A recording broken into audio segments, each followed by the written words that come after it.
Fala, galerinha, beleza? Eu sou Marcelo Bolinha e estou resolvendo a prova de Física do Vestibular 2021 da FUVEST. Eu vou fazer agora a seguinte questão da prova da segunda fase. A questão diz assim: no plano inclinado θ, situa-se sobre uma mesa horizontal de altura 4h, conforme indicado na figura. Um carrinho de massa M parte do repouso no ponto A, localizado a uma altura h em relação à superfície da mesa, até atingir o ponto B, na parte inferior do plano, para então executar um movimento sob a ação da gravidade até atingir a distância horizontal D da base da mesa, conforme mostra a figura. Ao utilizarmos rampas com diferentes inclinações θ, com o carrinho sempre partindo da mesma altura h, obtemos diferentes alcances horizontais. Letra A. Calcule o intervalo de tempo decorrido entre a partida do carrinho, situado inicialmente no topo do plano inclinado, até atingir o solo, considerando o valor de inclinação igual a 90 graus. Então, a letra A, ele está dizendo que o ângulo de inclinação aqui tem que ser um ângulo de inclinação de 90 graus. Então, se a gente for pensar, né, em relação ao ponto A, para eu ter um ângulo de 90 graus, o movimento tem que ser nesse sentido, já que se a gente pegar a horizontal aqui, esse aqui seria o meu ângulo de 90 graus. E aí, nessa situação, a gente sabe que a altura toda até o solo vai ser o h até a mesa, mais o 4h, que é da mesa até o chão. Então, nessa situação, a minha altura total vai ser o quê? 5h. Como ele falou que o carrinho no ponto A ele está inicialmente em repouso, não é?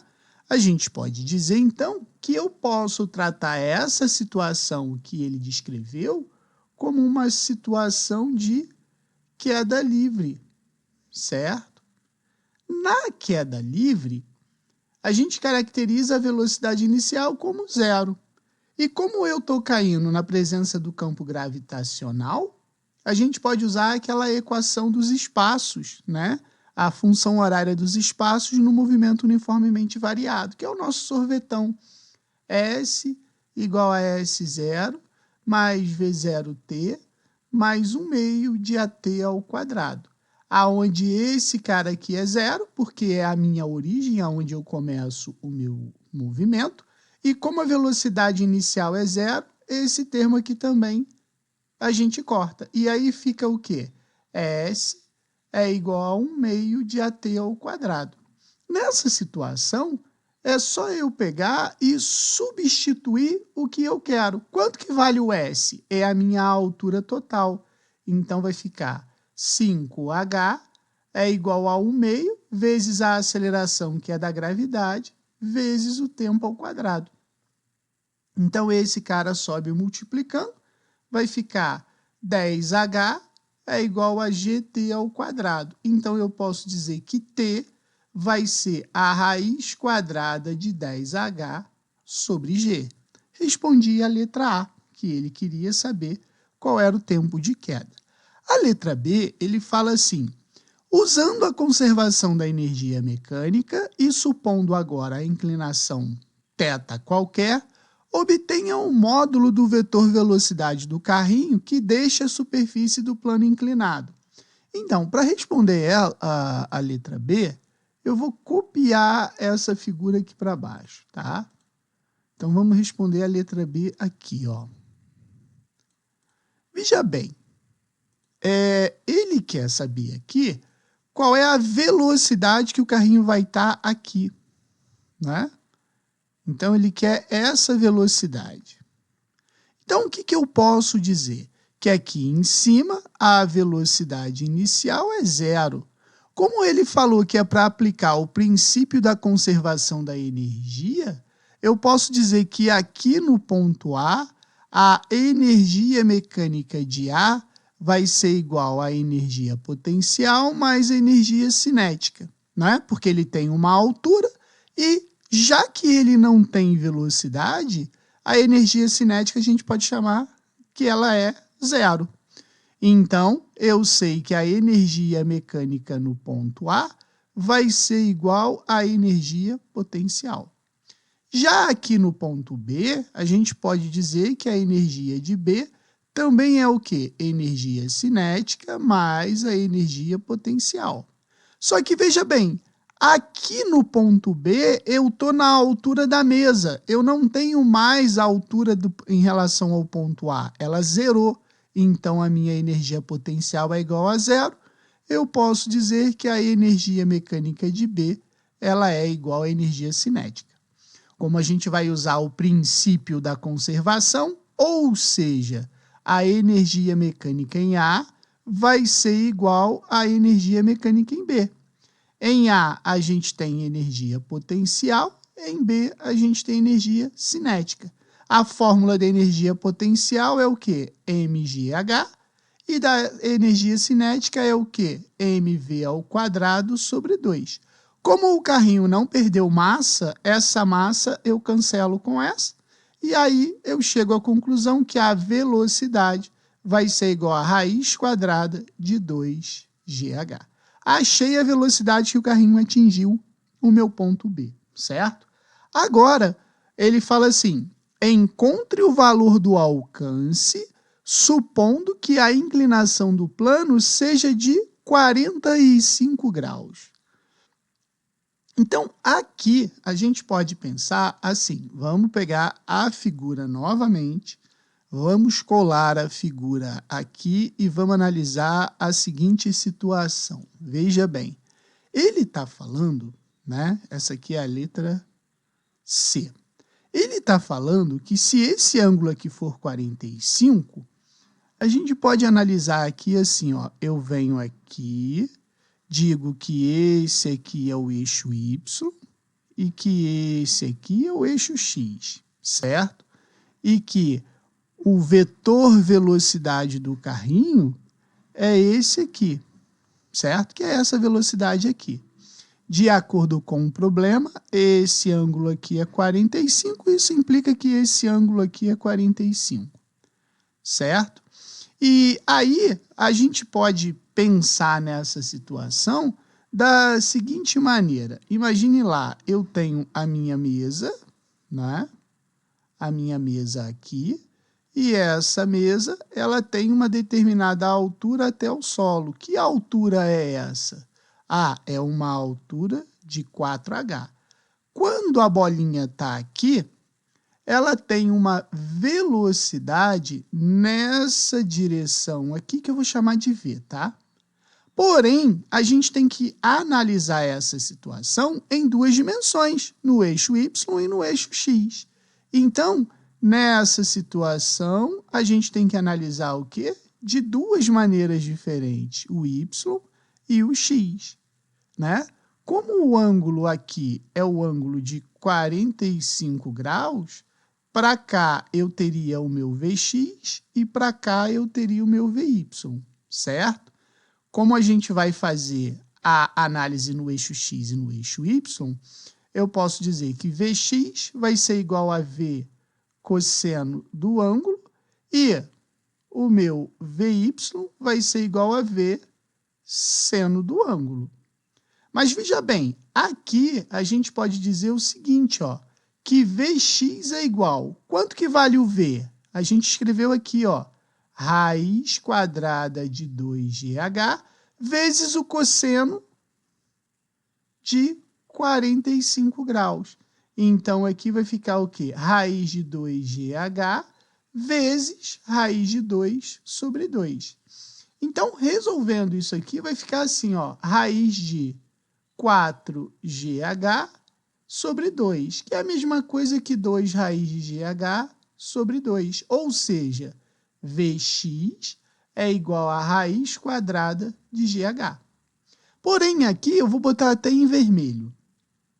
Como o seno de 45 é igual ao cosseno de 45, que é igual a raiz de 2 sobre 2, nessa situação, a velocidade de x vai ser igual à velocidade de y, que vai ser igual à raiz quadrada de GH. Então, eu já descobri as duas velocidades, certo? Agora que eu descobri isso, eu tenho que analisar o movimento no eixo x e o movimento no eixo y. O primeiro que eu vou fazer vai ser exatamente analisar o eixo x. Nota que quando o carrinho cai, ele cai a uma distância d da base da onde ele soltou, né, da mesa. Então, o que eu sei? Que no eixo x, o alcance, tá? Ele é igual a d. E eu vou descobrir qual vai ser o tempo de queda. Porque o mesmo tempo que ele demora daqui até aqui no alcance, vai ser o tempo que ele demora daqui até aqui na queda livre. Então, nessa situação, como eu tenho o eixo x ele é um movimento uniforme, tá? Porque a distância que ele vai percorrer no eixo x seria a mesma que a gente percorreria aqui sem a ação do campo gravitacional. Então, para o eixo x, a gente vai usar o quê? Função horária dos espaços no movimento uniforme. S é igual a S0 mais VT. Como S0 seria a minha origem, que é aqui, vai ficar S é igual a VXT. O S é o meu alcance, então vai ficar D é igual a Vx, que a gente sabe que é raiz quadrada de GH, vezes o tempo. Então, eu chego à conclusão que o meu tempo de queda vai ser o quê? D divididos por raiz quadrada de GH. Achei o tempo de queda. Agora que eu tenho o tempo de queda, eu posso analisar o meu eixo Y, né? Então, vamos lá. No eixo Y, a gente tem o movimento uniformemente variado. Porém, aqui tem algumas coisas que são importantes. A minha altura, ela vai ser igual a 4h. A minha velocidade vai ser igual a Vx, que vai ser igual a Vy, que é o quê? Raiz quadrada de GH. E o meu tempo de queda vai ser esse que a gente encontrou, D divididos por raiz quadrada de GH. Repetindo, o mesmo tempo que o móvel demora para percorrer o alcance é o que ele demora para cair, certo? E como é que eu resolvo isso? Usando a função horária dos espaços para o movimento uniformemente variado, que vai ser o quê? S é igual a S0 mais V0t mais 1 meio de AT ao quadrado. O S0 a gente chama de zero, o meu V0 aqui seria o meu VY.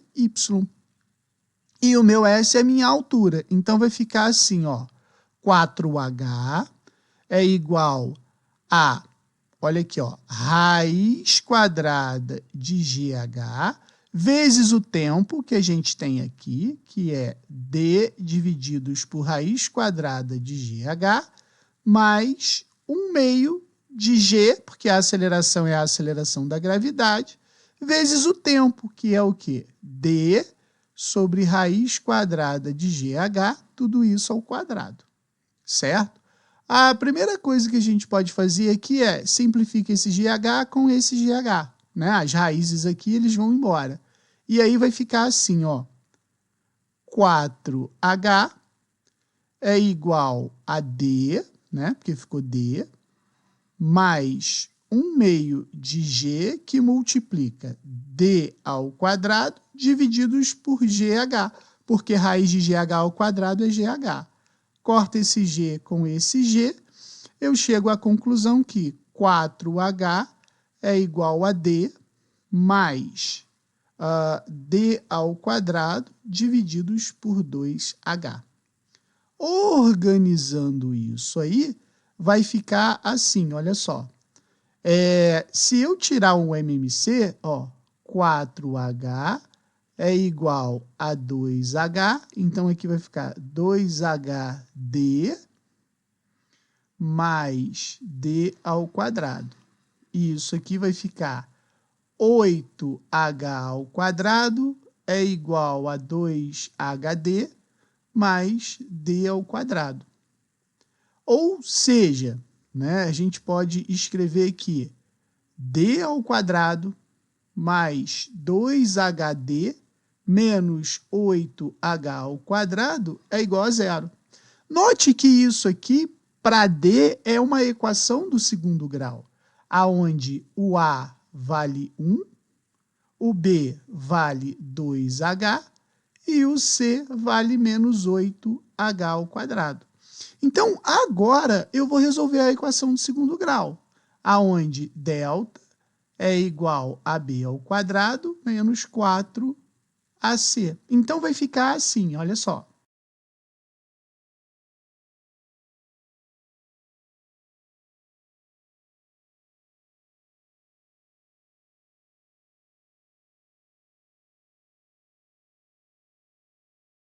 Então, agora a gente faz o seguinte, que esses caras aqui vão ter sinais negativos, então eles não servem para a gente porque a altura não pode ser negativa.